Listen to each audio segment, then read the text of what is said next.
तो स्टूडेंट्स, एक बार आपका पुनः स्वागत है मैथ्स विद दीपक में। अब हम पढ़ रहे हैं कक्षा नंबर 12 प्रश्नावली नंबर 5.1 उसके अभ्यास जो पहले एग्जाम्पल 1 से 13 तक कर चुके हैं। अब 14वें एग्जाम्पल से शुरू कर रहे हैं। 14वां एग्जाम्पल है, दर्शाइए कि प्रत्येक बहुपद फलन संतत होता है। पहले अब बहुपद फलन संतत होता है, उससे पहले बहुपद फलन जान लेना जरूरी है। कोई फलन p एक बहुपद फलन होता है यदि वह किसी प्राकृत संख्या n के लिए px बराबर a0 plus a1x plus a2x square plus dot dot dot dot anx की घात n द्वारा परिभाषित हो, जहाँ ai का मतलब है a0 a1 a2 यानी ये an ये सब जीरो के बराबर नहीं होने चाहिए, ये बिलोंग्स टू r होना चाहिए और ये नॉट इक्वल टू जीरो होना चाहिए। मतलब ये जो गुणांक है ये जीरो नहीं होने चाहिए। और एक चीज और है जो मैं ऐड कर देता हूं, n जो घात है वो हमेशा घात n greater than equal to zero होनी चाहिए। मतलब बिलोंग्स टू w होनी चाहिए, बिलोंग्स टू w होनी चाहिए, बिलोंग्स टू या n बिलोंग्स टू w। तो कहने का मतलब क्या है कि यदि प्रत्येक पद में x की घात w से बिलोंग करे, मतलब घात ना तो नेगेटिव होनी चाहिए ना भिन्न होनी चाहिए, तो दिया गया फलन बहुपद फलन कहलाएगा। तो इसका जो मैंने पुराना तरीका बताया था कि सबसे पहले हम एक c वास्तविक संख्या मानेंगे, यदि c पर संतत है तो प्रत्येक बिंदु पर संतत होगा। तो सबसे पहले मान लिया c बिलोंग्स टू r, तो pc का मतलब x के स्थान पर जहां जहां x दिख जाए वहां c रख दीजिए। फिर limit x tends to c px का मान रखो a0 plus a1x plus a2x square plus dot dot dot anx की घात n। यहां हमने x के स्थान पर c रखा, फिर देखा ये दोनों बराबर हैं, ये दोनों अगर बराबर हैं तो limit x tends to c px बराबर pc आ जाएगा। इसका मतलब दिए गए फलन px x बराबर c पर संतत है। क्यों? क्योंकि limit x tends to c px बराबर pc आ गया, और अगर x बराबर c पर संतत है और c बिलोंग्स टू r है, इसलिए p किसी भी वास्तविक संख्या के लिए 100% संतत होगा। तो सबसे बड़ी इंपॉर्टेंट चीज क्या थी कि बहुपद फलन क्या होता है, जिसमें मतलब मैंने बोला कि घात हमेशा ग्रेटर देन इक्वल जीरो मिलेगी, यानी या तो ना तो नेगेटिव मिलेगी ना ही आपको भिन्न में मिलेगी। एग्जाम्पल 15 बेहद इंपॉर्टेंट सवाल है, पेपर में आने लायक सवाल है, और 11वीं क्लास में भी पढ़ा था, ये भी 11वीं क्लास में पढ़ा था बहुपद फलन, ये भी 11वीं क्लास में पढ़ा था। 12वीं क्लास में इसका विस्तार से अध्ययन करेंगे। fx बराबर x का महत्वपूर्णांक द्वारा परिभाषित महत्वपूर्णांक फलन के असांतत्य के समस्त बिंदुओं को ज्ञात कीजिए। तो पहले तो अपने को ये पता होना चाहिए कि इसका मान कहां तक होता है। इसका मान ये होता क्या है, इसे जो बड़ी ब्रैकेट दी हुई है इसे x का महत्वपूर्णांक फलन कहते हैं, और ये हमेशा या तो x के बराबर होता है या x से छोटा होता है। बराबर कब होता है? जब x का मान पूर्णांक में होता है, मतलब जैसे 3 का महत्तम पूर्णांक 3 होता है, 4 का 4 होता है, 5 का 5 होता है, -2 का -2 होता है। लेकिन जैसे इसका मान -2 या -2 से बड़ा और -1 से छोटा होता है, या -1 आएगा, -1 से छोटा होता है, तो इसका मान ऐसी सभी परिस्थितियों में इसका मान -2 होता है। -1 से 0 के बीच -1 होता है, 0 से 1 के बीच 0 से 1 का मतलब है 0.1 0.2 0.3 0.4 0.9 0.99 0.999999 तक मान 0 होता है, और जैसे 1 आया तो 1 हो जाएगा। मतलब कहने का 0 या 0 से बड़ा 1 से छोटा प्रत्येक संख्या का महत्तम पूर्णांक 0 बराबर होता है। और एक बात और देखो, ये क्लोज्ड इंटरवल, ये ओपन इंटरवल, मतलब ये बंद अंतराल ये खुला अंतराल, तो इसमें जो लेफ्ट मान होता है, लेफ्ट का मतलब इधर, ये हमेशा लेफ्ट मान ग्रहण करता है। तो ये सबसे इंपॉर्टेंट बात है कि ये जो मान है, ये जो महत्वपूर्ण फलन है, 1 से 2 के बीच 1 आएगा, 1 से 2 के बीच 1 आएगा, लेफ्ट मान ग्रहण करेगा। तो ये बात याद रखें, 2 से 3 के बीच 2 आएगा। तो इसका देखो, ये तो था ये तो था इसका ब्रैकेट मैंने सारे मान निकाल दिए कि इसके मान ये होते हैं। अब देखो, इसका एक ग्राफ होता है, जो ग्राफ बेहद इंपॉर्टेंट है और शायद आपने आज तक नहीं बनाना सीखा होगा, मैं आपको बनाना सिखा रहा हूं। तो देखो 0 से 1 तक 0 से 1 तक जीरो, जीरो से एक तक जीरो, लेकिन जीरो पर क्लोज इंटरवल यानी बंद अंतराल, एक पर एक एक रहने देना, एक पर खुला अंतराल, यहाँ ये खुला अंतराल आएगा। अब एक से दो, एक से दो तक एक आएगा, तो एक पर खुला, एक पर बंद, दो पर खुला। दो से तीन तक दो मान आएगा, तीन से चार तक तीन मान आएगा। और इसमें स्टूडेंट्स माइनस एक से जीरो, माइनस एक से जीरो तक माइनस एक आएगा, ये माइनस एक से जीरो तक माइनस एक आएगा। माइनस दो से माइनस एक तक, माइनस एक शामिल नहीं है, ये है ये ओपन इंटरवल है, खुला अंतराल है। और इसमें हमेशा देखो सीढ़ी नुमा ग्राफ, सीढ़ी नुमा ग्राफ, सीढ़ी नुमा ग्राफ, इस ग्राफ को हम सीढ़ी नुमा ग्राफ भी बोलते हैं।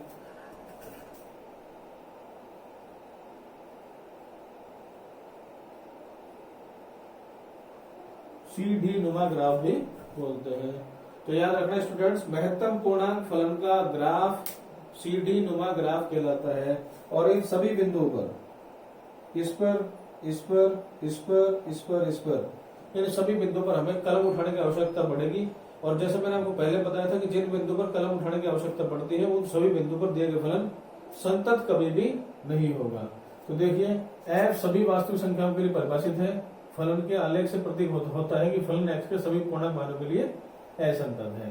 तो ये तो हमने बताया ग्राफ से, लेकिन हम ग्राफ के अलावा कैसे बताएंगे?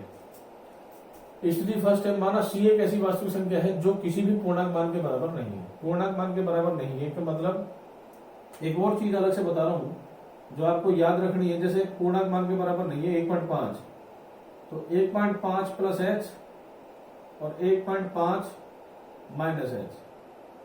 तो 1.5 में आप कुछ जोड़ो, ऐसा जोड़ना है जो बिल्कुल जीरो के आसपास है, जैसे 0.001। तो वो 1.5 में कुछ भी जो जीरो के नजदीक जोड़ा तो वो किन किन किन दो पूर्णांकों के बीच है? 1 से 2 के बीच। तो इसका मान तो आ जाएगा 1। और 1.5 से जस्ट छोटा इसमें से घटाओ और फिर उसका महत्तम पूर्णांक निकालो तो वो भी किसके बराबर आएगा? वो भी 1 के बराबर आएगा। तो मतलब यहां देखो दोनों में मान समान है, लेकिन अगर मैं 1 प्लस h और 1 माइनस h निकालू तो 1 से जस्ट बड़ा, जैसे 1.01, 1.001, तो ये किन दो संख्याओं के बीच है? पूर्णांकों के बीच है, 1 और 2 के बीच। तो इसका मान तो 1 आ जाएगा। लेकिन 1 प्लस 1 माइनस h करूंगा, 1 में से 0.01 घटाया तो 0.99 किन दो पूर्णांकों के बीच है? 0 और 1 के बीच है। तो इसलिए इसका मान 100% 0 आएगा।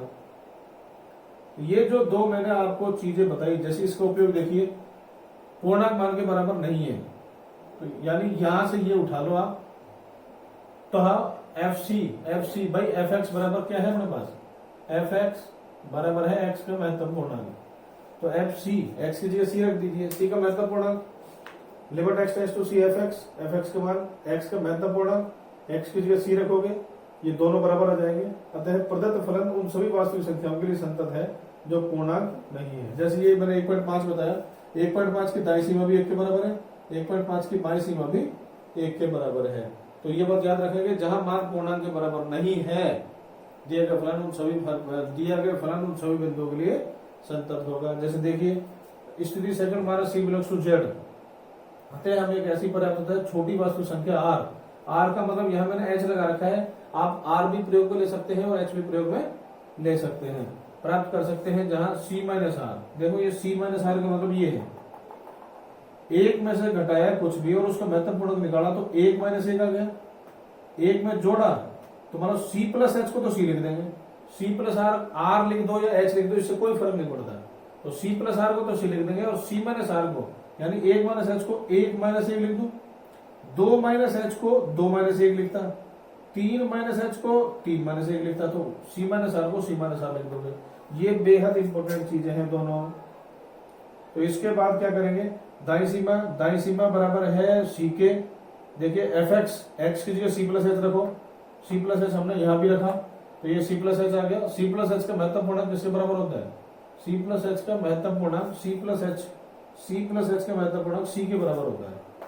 और यहाँ fx बाई सीमा f c minus h, f c minus h का मतलब है limit x tends to zero, c minus h का महत्वपूर्ण, क्योंकि एक्स के स्थान पर सी माइनस एच रखना है, तो सी माइनस एच का महत्वपूर्ण सी माइनस एक के बराबर, दोनों बराबर नहीं है तो इसका मतलब प्रदत्त फलन एफ एक्स के पूर्णांक मानों के लिए असंतत है।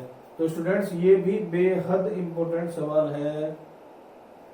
इसके बाद इस एग्जांपल के बाद ये बेहद इंपॉर्टेंट है, परीक्षा की दृष्टि से इंपॉर्टेंट है, याद रखेंगे।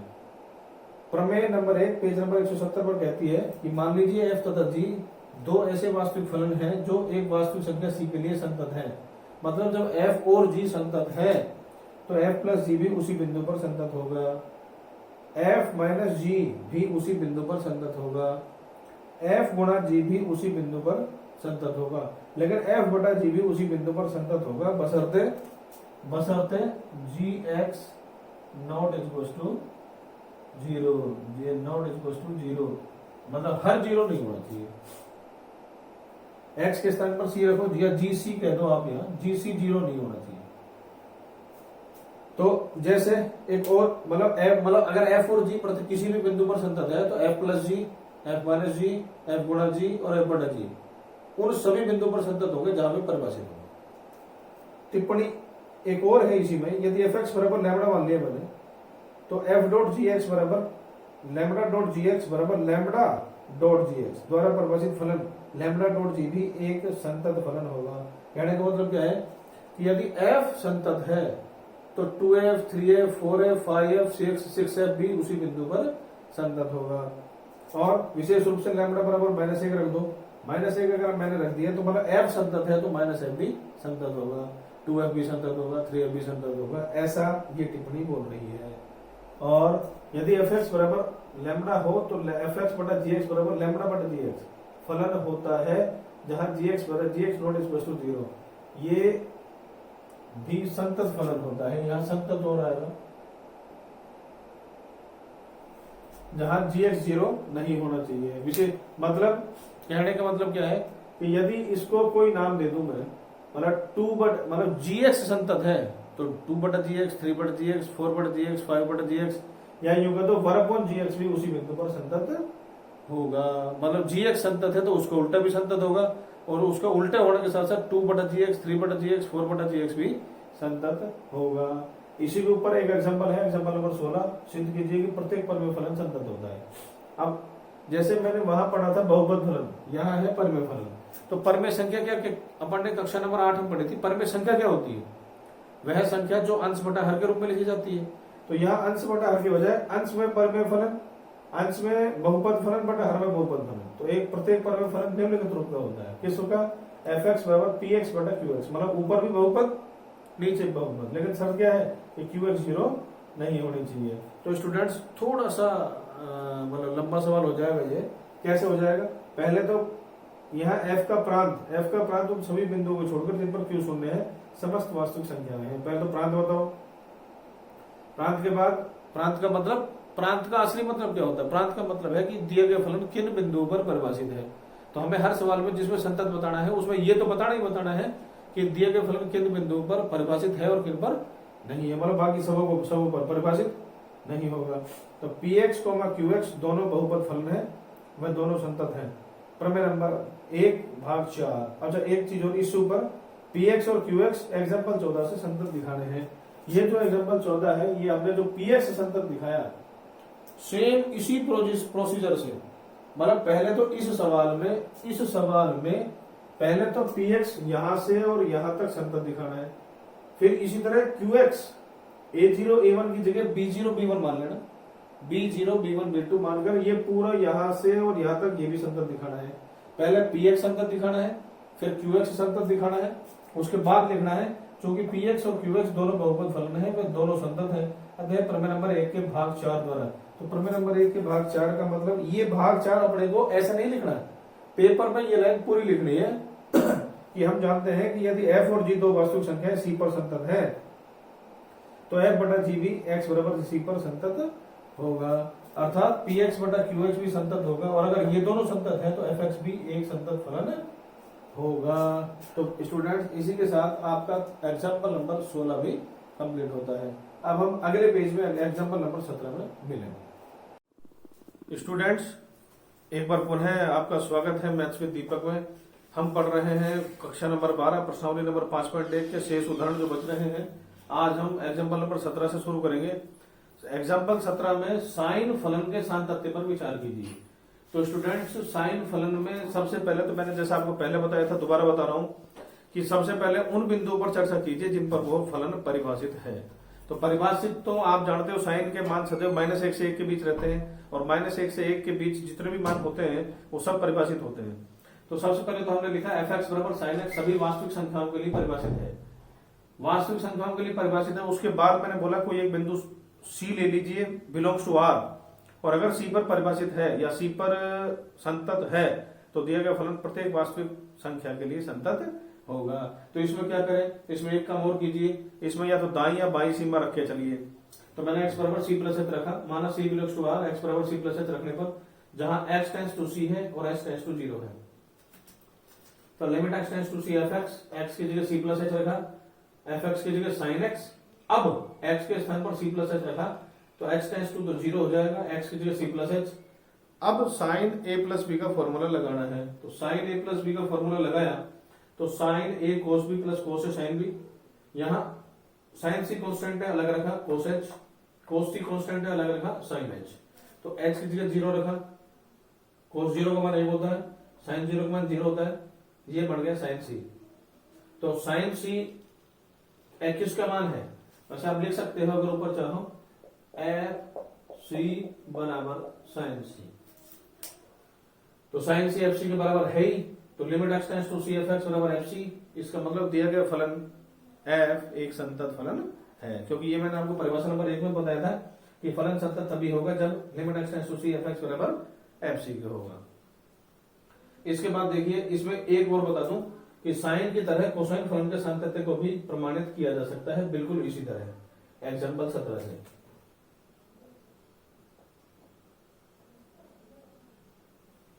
अब है एग्जांपल नंबर 18 कि सिद्ध कीजिए कि f(x) बराबर tan x एक संतत फलन है। तो जैसे साइन सिद्ध किया वैसे कोस सिद्ध करना है, जैसे tan सिद्ध किया वैसे कोट सिद्ध करना है, और जैसे sec सिद्ध करेंगे वैसे ही कोसेक सिद्ध होगा। तो देखिए इसमें f(x) बराबर tan x sin x बटे cos x। तो सबसे पहले तो ये देखिए कि दिया गया फलन किन बिंदुओं पर परिभाषित है। तो दिया गया फलन उन सभी वास्तविक संख्याओं के लिए परिभाषित होगा जहां हर 0 नहीं है।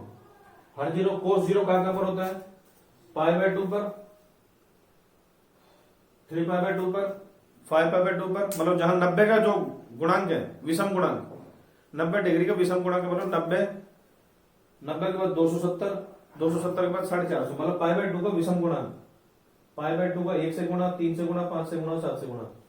तो 1 3 5 7 को 2n+1 लिखते हैं, 2 4 6 8 को 2n लिखते हैं, 1 2 3 4 5 6 7 8 को n लिखते हैं। तो ये बात भी याद रखेंगे आप। तो इसके बाद पहले साइन को बिल्कुल इसी तरह पूरा संतत दिखाएंगे, फिर कोस को इसी तरह पूरा संतत दिखाएंगे। क्या लिखा है मैंने, एग्जाम्पल 17 से साइन और कोसाइन पूरा सिद्ध करना है। मतलब पहले साइन को संतत सिद्ध दिखाना है, फिर कोस को संतत सिद्ध दिखाना है। मतलब ये सवाल छोटा सवाल नहीं है, ये सवाल थोड़ा बड़ा सवाल है। और उसके बाद हमने अभी प्रमाणित किया है कि साइन व कोसाइन फलन संतत फलन है, इसलिए tan फलन इन दोनों फलनों का भागफल होने के कारण x के उन सभी मानों के लिए संतत है जिनके लिए यह परिभाषित है। ये जो मैंने अब से पहले वाले वीडियो में बताया था कि फलन दो फलनों का भागफल होने के कारण भी संतत होता है बशर्ते वे जिन बिंदुओं के लिए परिभाषित है। तो जो मैंने पिछले बताया था वो चीज अब काम आ रही है। तो मतलब ये सवाल इतना नहीं है, इसमें साइन को अलग सिद्ध करके दिखाना है, कोस को अलग सिद्ध करके दिखाना है, और फिर वो जो पीछे बताया था पेज में कि फलन उन सभी मानों के लिए परिभाषित होगा जहां हर का मान 0 के बराबर नहीं होगा। तो ये भी इंपॉर्टेंट क्वेश्चन है। tan के स्थान पर कोट का करोगे तो कोट को यहाँ कोस बटा साइन लिख देना, कोस बटा साइन। अच्छा ये एग्जांपल है, सवाल में है कोट भी और कोसेक, ये सेक और कोसेक में से कौन सा है, तो वो मैं आपको वहां भी स्पष्ट है समझा दूंगा। तो ये बात याद रखना। अब है एग्जांपल नंबर 19। एग्जांपल नंबर 19 से पहले एक प्रमेय है स्टूडेंट्स, प्रमेय नंबर 2। माना एफ और जी इस प्रकार के दो वास्तविक मान्य फलन है कि सी पर एफ ओ जी परिभाषित है। ये एफ ओ जी क्या है? एफ ओ जी पहली प्रश्नावली में मिलेगा, ज्यादा बढ़िया तो पहली प्रश्नावली में समझा पाएंगे, लेकिन एफ ओ का मतलब है ऑपरेशन, ऑपरेशन का मतलब है संक्रिया।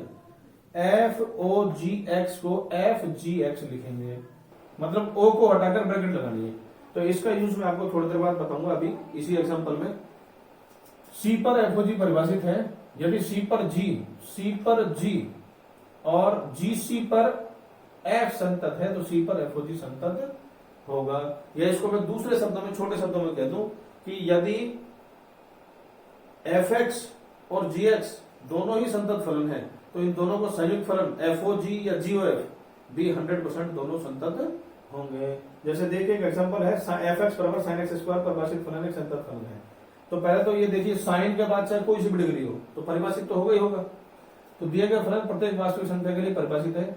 यहाँ फलन एफ को जी तथा एच दो फलनों के संयोजन जी ओ एच के रूप में सोचा जा सकता है। जहां देखिए, अच्छा साइन के बाद चाहे कुछ भी हो तो पहले तो साइन एक्स मान लो, पहले तो साइन एक्स मान लो, और साइन के बाद जो बच गया उसे दूसरा फलन मान लो। अच्छा अगर इसको जी एक्स और इसको एच एक्स मानू तो ये जी ओ एच एक्स के बराबर आ जाएगा। और अगर उल्टा कर दूं, इसको एच मान लो इसको जी मान लो, तो पहले क्या है साइन, साइन अगर जी से शुरू है तो यहाँ भी जी से शुरू होगा। और अगर साइन एच से शुरू, ये साइन एच से शुरू मानते हैं तो यहाँ भी एच से शुरू होता है। तो जी ओ एच एक्स बराबर जी, जैसे इस सूत्र का प्रयोग कर रहा हूं, जी एच एक्स का मान क्या है? X square. G x square का मतलब जी एक्स में एक्स के स्थान पर एक्स स्क्वायर रखो, जी एक्स में एक्स के स्थान पर एक्स स्क्वायर रखेंगे। तो रखा हमने, जी एक्स स्क्वायर का मान आ गया, जी एक्स स्क्वायर का मान आ गया साइन एक्स स्क्वायर, और साइन एक्स स्क्वायर हमारे पास एफ एक्स के बराबर है। तो जो मैंने लिखा था एफ को जी तथा एच के संयोजन के रूप में सोचा जा सकता है। अब क्या करना है? अब पहले तो साइन एक्स को संतत दिखाना है, फिर एक्स स्क्वायर को संतत दिखाना है। तो साइन एक्स के लिए तो हमें ये पूरा काम करना ही करना है। ये इस एग्जाम्पल में पहले एग्जाम्पल 17 से हम कह सकते हैं कि जी एक्स बराबर साइन एक्स एक संतत फलन है, ये पूरा करके दिखाना है।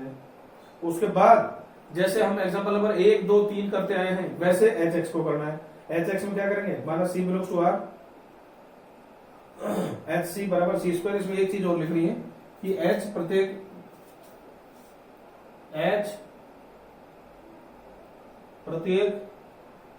आर के लिए परिभाषित है। सबसे पहले तो ये दिखाओ कि दिया गया फलन प्रत्येक बिंदु पर परिभाषित है। तो उसके बाद सी बिलोंग्स टू आर मानो। फिर पहले एग्जांपल का प्रयोग और करेंगे, limit x tends to c h x का मान रखो, एच एक्स का मान एक्स स्क्वायर, एक्स के स्थान पर सी रखो सी स्क्वायर, और सी स्क्वायर आपके पास एक्स सी के बराबर है। जैसा मैंने पहले उदाहरण में बताया था कि limit x tends to c f x बराबर एफ सी आ जाए तो दिया गया फलन प्रत्येक वास्तविक संख्या के लिए संतत है। और अगर प्रत्येक वास्तविक संख्या के लिए संतत है तो एच एक संतत फलन है।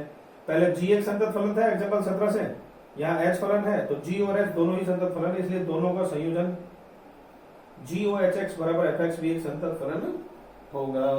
तो स्टूडेंट्स इसमें एक बात याद रखना, जी एक्स अलग सिद्ध करना है, एच एक्स को अलग सिद्ध करना है, तब जाकर ये सवाल कंप्लीट होगा।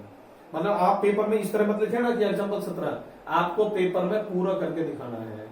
अब देखिए लास्ट एग्जांपल है 5.1 का, सबसे इंपॉर्टेंट एग्जांपल है, बहुत इंपॉर्टेंट एग्जांपल में से एक, यहां आप इंपॉर्टेंट लगा लीजिए। तो ये क्या है? दर्शाई के एफ एक्स बराबर mode 1 minus x plus mode of x द्वारा परिभाषित फलन एक संतत फलन है। तो पहले तो एक पुरानी लाइन लिख दो, मोड में चाहे कोई सी भी संख्या हो, इनफाइनाइट के अलावा या जो अपरिभाषित है उन संख्याओं के अलावा, मतलब परिभाषित संख्याओं का मोड हमेशा परिभाषित ही होगा। तो देखिए दिया गया फलन प्रत्येक वास्तविक संख्या के लिए परिभाषित है। अब यहां देखिए सबसे पहले क्या है? मोड। तो मोड को क्या मान रहे हैं? मोड को हम मान रहे हैं एच। अगर एच मान रहे हैं तो एच ओ जी, जो पहले है उसको क्या किससे व्यक्त कर रहे हो? अगर जी से व्यक्त कर रहे हो तो जी ओ एच, और एच से व्यक्त कर रहे हो तो एच ओ जी। मतलब मैंने यहाँ एच ओ जी मानकर किया है, आप जी ओ एच मान के भी कर सकते हैं। तब एक काम करना पड़ेगा, जी एक्स को मोड ऑफ एक्स और एच एक्स को वो लिखना पड़ेगा जो अंदर है, यानी 1 minus x plus mode of x H x को मानना पड़ेगा। तो मैंने उल्टा माना है इसमें, एक जगह उल्टा एक जगह सीधा, आपको दोनों तरीके आने चाहिए। तो पहले एच एक्स बराबर mode of x, H x बराबर मोड ऑफ एक्स और जी एक्स बराबर जो अंदर लिखा हुआ था वो मैंने मान लिया। तो एच ओ जी एक्स बराबर एच जी एक्स का मान है 1 minus x plus mode of x.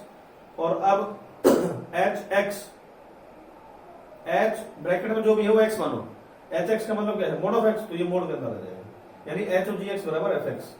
अब क्या करना है, पहले तो एच एक्स को संतत दिखाना है, फिर जी एक्स को संतत दिखाना है। तो एच एक्स तो संतत है ही, एग्जाम्पल 7 में मैं पहले भी दिखा चुका हूं, मतलब वो आपको पूरा करना है मोड ऑफ एक्स बराबर प्लस एक्स और माइनस एक्स लिखकर, एक प्लस एक्स एक माइनस एक्स लिखो। प्लस एक्स का मतलब x greater than equal to 0, नीचे एक्स लेस देन 0, फिर उसको पूरा संतत दिखाइए। तो एच एक्स बराबर mode of x, x example 7 से संतत है, पूरा करके दिखाएं। जी एक्स क्या है 1 minus x plus mode of x, इसमें मोड ऑफ एक्स तो ऊपर क्या है, मोड ऑफ एक्स तो है एच एक्स, जो मोड ऑफ एक्स के अलावा जो बच गया उसे कोई और नाम दे दो, उसको नाम दे दिया मैंने पी एक्स। तो पी एक्स में संतत क्या है पी एक्स में माना c belongs to R, p c बराबर, अब इससे पहले एक चीज और है, प्रत्येक सी के लिए पी परिभाषित है, ये मैं लाइन भूल गया था, तो ये लाइन तो हर हाल में हर जगह लिखनी है कि पी प्रत्येक वास्तविक संख्या के लिए परिभाषित है। फिर माना c belongs to R, p c का मतलब 1 माइनस सी, फिर limit x tends to c p x का मतलब 1 माइनस एक्स की जगह सी रखो तो 1 माइनस सी ऊपर पी सी के बराबर है, तो limit x tends to c p x बराबर पी सी आ गया। तो पी प्रत्येक वास्तविक संख्या के लिए संतत है, और जब प्रत्येक वास्तविक संख्या के लिए संतत है तो पी एक संतत फलन होगा। पहले पी को संतत दिखा दिया, फिर एच को संतत दिखा दिया। जब पी और एच संतत है तो इन दोनों फलनों का योगफल होने के कारण P x plus H x बराबर जी एक्स भी एक संतत फलन होगा। और फिर जी एक्स और एच एक्स दोनों ही संतत फलन है, इसलिए इन दोनों फलनों का संयोजन फलन एच ओ जी एक्स बराबर एफ एक्स भी एक संतत फलन होगा। तो स्टूडेंट्स बेहद इंपॉर्टेंट एग्जांपल है, पेपर में आने लायक सवाल है, याद रखना है कि इसमें पहले अगर मोड से एच शुरू करो तो एच ओ जी, और मोड से जी शुरू करो, जी का मतलब जैसे अगर जी एक्स को मोड ऑफ एक्स मान लो तो यह जी एच से शुरू करना है, चाहे एक्स से शुरू कर लो चाहे जी से शुरू कर लो, सवाल 100% आपका सही माना जाएगा। तो स्टूडेंट्स इसके बाद जब नए पन्ने पर मिलेंगे